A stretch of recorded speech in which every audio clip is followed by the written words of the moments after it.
Hey everybody, how's it going? Rob from Foot Traffic Coaching here. Purpose of today's video is I want to talk to you about heat adaptation training for performance improvements and acclimation for when training for an event in a hot climate.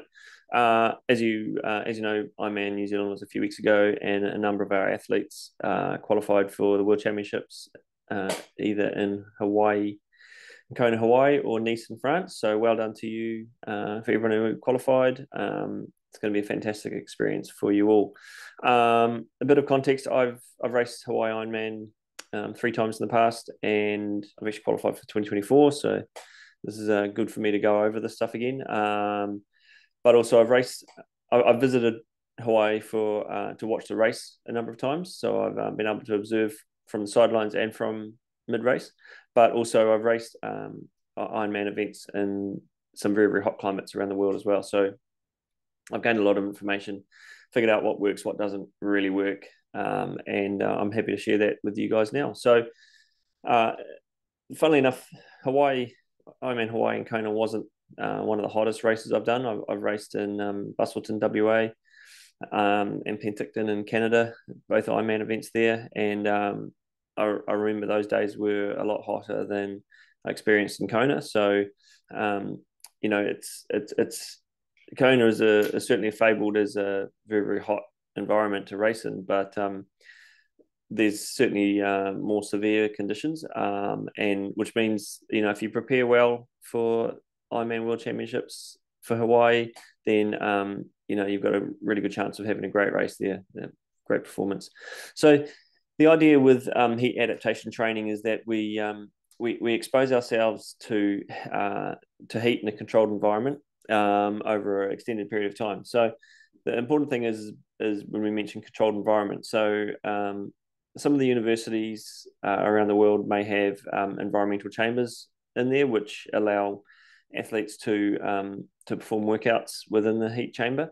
And AUT here in Auckland has a really good facility for that. And that place you can do your workout in 36 degrees, 60, 70, 80% humidity. You choose what you want.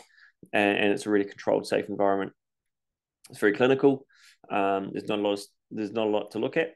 You feel like you're in a big plastic box, but it's really, really effective for the purpose of what you need it for. Other options are sort of doing a makeshift heat chamber in your own house, utilizing pretty basic equipment, but in those places you can get your temperature pretty high, you can get a reasonable amount of humidity, and you can do your workout as planned in those sessions. And the other option is to travel to an environment which will have similar conditions to what you'll be experiencing in the race, and at that location you can spend some time exposing yourself over steadily more and more and more over the course of the training camp that you're there, and that's a very, very effective way to ensure that you're able to fuel well in those conditions, and also you know what it's like in real world environment, not just in a sort of makeshift chamber or laboratory. So the purpose of the heat training itself, or heat acclimation as we can also call it, is not only for preparation for an event in a hot location, but also there are a number of physiological performance gains had as well. So you don't necessarily have to be training for a race in a hot environment to see these improvements. It'll actually work quite effectively for people that are training for an event in a temperate compliant environment as well. The main thing that we see is an improved sweat response. So training in the heat helps the body to produce more and more sweat.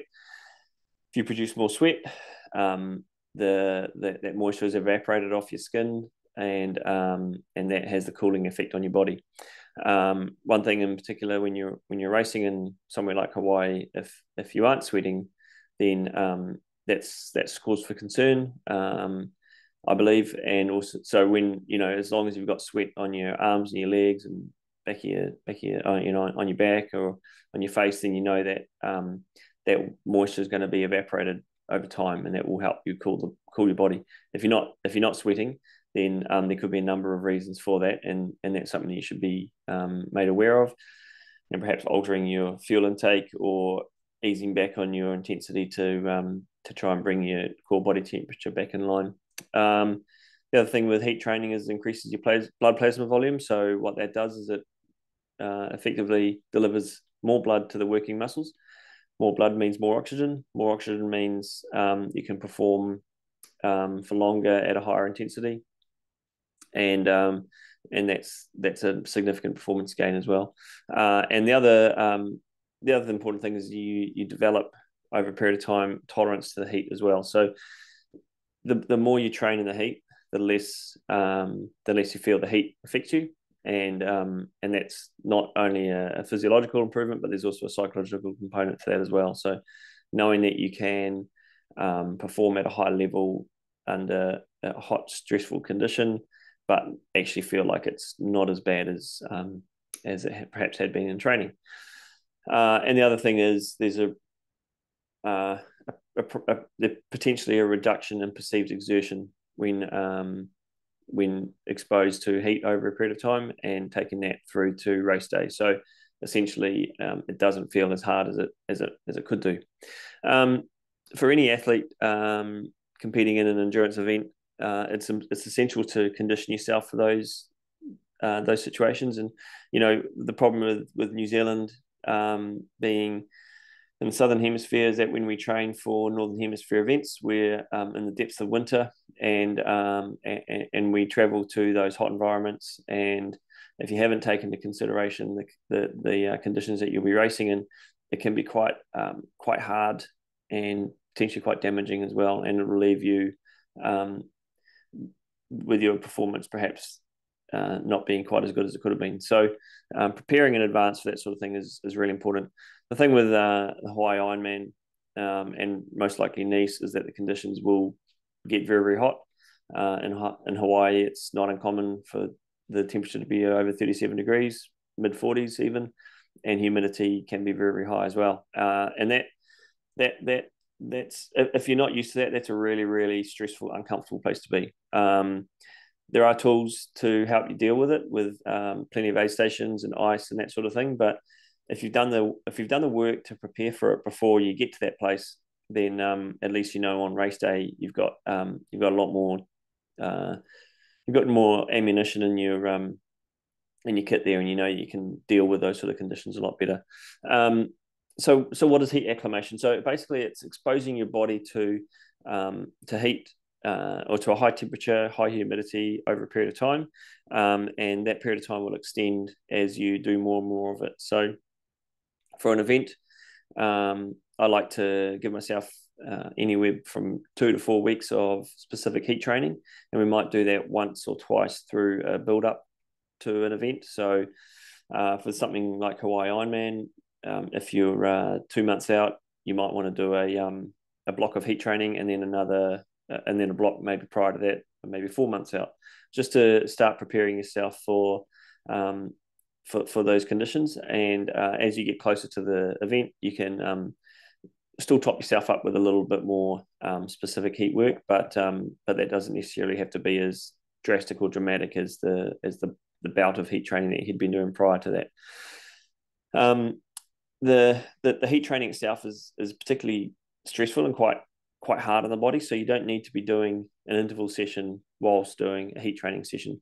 Basically, you 60 to 90 minutes in the heat, in the hot environment, is sufficient to develop the gains that you need, and it only needs to be at a relaxed intensity. But actually, the reality is if you're in there for up to 90 minutes and you've started out at a low intensity in terms of power output, your heart rate's going to start increasing anyway. So what we find a lot of the time is our heart rate has gone quite high, and our power has dropped away quite significantly, and that's a sign that the heat is affecting you, but your body will adapt over time to that, and you find as you go through a bout of heat training that it becomes less and less significant, and that actually towards the end of it, you're not seeing that heart rate increase as much, and you're not seeing your power drop away quite as much.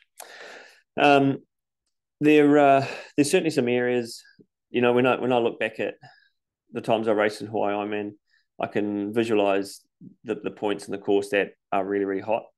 And I just think back to the times that I've done the heat preparation work, and I remember passing through those sections on the course and thinking, this isn't as bad as the heat training I was doing. So again, that's that tolerance to the heat that you develop. It's that reduced perceived exertion. It's increasing your confidence that you're actually coping with these conditions really well.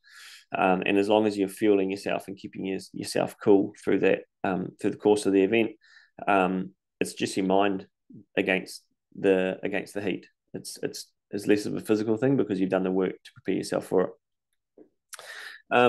So what we do when we are exposed to that heat over a period of time is we learn how to dissipate that heat. And as I said, there's an element of tolerance to it, but there's also an increased blood plasma volume, and that helps us increase the sweat rate, and which in turn helps the environment remove that moisture from our skin. So it's a cycle of things. Now, as I prepare for an event like the Hawaii Ironman, like I said, I'll block out those sections within the training block that I want to focus specifically on heat training, and I'll dedicate that time specifically to that workout, and I'll try and achieve usually seven sessions through maybe that 4-week block of specific heat training. So even if it's 2 weeks, if I can get 7 sessions in, that'd be great. But the problem with that is it compromises some of your other training. So you need to think ahead how it's going to work. So if we look at 7 sessions over a 4-week period, that gives you 1 or 2 sessions a week, steadily increasing the duration up to about 90 minutes. And that's more than enough to start seeing these adaptations take place. If you've got something like a core body temperature monitor, which is one of these little units which sits on your heart rate strap and just attaches to your skin, that can help you determine what your core body temperature is and how close you are working to your optimal heat training zone. So that helps you even more ensure that you're in the right place for developing the adaptations that you require. As mentioned earlier, the environmental chamber or your own man-made heat facility is great, but another option would be to seek out a training camp in a specific hot environment that's going to be similar to the conditions that you'll be racing in. So I was lucky enough to visit Samoa back in November, and we found that to be a really, really effective place for simulating the conditions that you'd find in Hawaii. Open water swimming there's no wetsuit, which is just like Hawaii. The conditions during the day, very, very similar temperature, similar humidity, and it's an easy location to get to. So we're actually looking at putting together a training camp prior to the IRONMAN World Championships this year, in conjunction with the Samoa Swim Series and the Warrior Half over there, and hoping to be able to bring something together for a group of you athletes, not necessarily training for the World Championships, but are interested in attending a training camp specifically for heat adaptation training. The good thing about that is you get to try things on during training to see how your body copes with fuel intake, how much you feel you need. Do you need more? How much fluid do you require with the increased sweating that's going to be going on, and those sorts of things, and just helps you step out of that laboratory environment into real world environment, real world training. A couple of things that you need to be really aware of, do's and don'ts when you are heat training. So you have to be careful. You have to gradually increase your duration and intensity of heat exposure over time. So I wouldn't go into my first session, even if I've had experience using heat training belts before. I would certainly take the first session as a 45 to 60-minute workout, and then gradually building your time in that environment up to 90 minutes. If you're attending a camp, it might be that you extend it out a little bit further, but still with an element of caution there. It's important that you stay hydrated during and after heat exposure. You'll find after one of those sessions that you get pretty wiped out. You'll lose a lot of fluid. You'll probably sleep pretty well that night. It can be quite damaging on the body if you're not addressing hydration during and immediately after. It's important to wear fairly loose-fitting clothing to help you dissipate the heat. Otherwise, the heat just sticks to your body. You actually want air to be moving over your skin. But obviously, if you've got a way one thing you don't want to be doing is underdressing for those conditions, because it's quite easy for your body temperature to reduce just with natural ambient temperature. But if you can wear leggings or some sort of jacket or coat while you're doing this on an indoor trainer, it's great. Otherwise, I'm actually looking at sourcing myself a PPE full length overall, non-woven overall, which I can use when I'm doing my indoor trainer session, just to keep the heat in next to the body, keep the core body temperature up, and really help develop those tools to deal with that increased heat stress. And then if you're training outside, trying to avoid getting too cold anyway. So that should just be a matter of habit from between now and the World Championships, is that you're always training with more clothing on than less, just so you can get used to being a little bit uncomfortable through training. If you feel you need to take a rest, you certainly do so. You might feel dizziness or a little bit of nauseous or fatigued. If that is the case, then you just stop, step outside, or turn a fan on or something that will help you bring your body temperature down, or use cold towels or even ice packs to help stabilize yourself. And in some cases, that might be the end of the session. There's no need to push yourself beyond those limits.